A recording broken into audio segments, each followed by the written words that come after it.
ഇവിടെ കേരളത്തിന്റെ കടത്തെക്കുറിച്ച് പറഞ്ഞു. ആ കടത്തെക്കുറിച്ച് പറയുമ്പോൾ അതില് കേരളത്തിന്റെ 60 വർഷം ഭരിച്ച ഗവൺമെന്റുകൾ എടുത്ത കടം എന്ന് പറയുന്നത് അത് 1.72 കോടി ഉറുപ്പികയാണ് കേരളം 60 വർഷം ഭരിച്ച ഗവൺമെന്റുകൾ എടുത്ത കടം.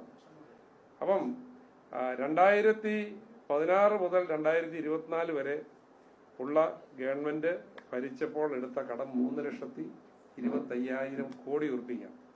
എന്നുവെച്ചാൽ 60 വർഷം കൊണ്ട് വന്ന സാമ്പത്തിക ബാധ്യതയുടെ എത്രയോ ഇരട്ടി ബാധ്യതയാണ് കേരളത്തിലുണ്ടായത്.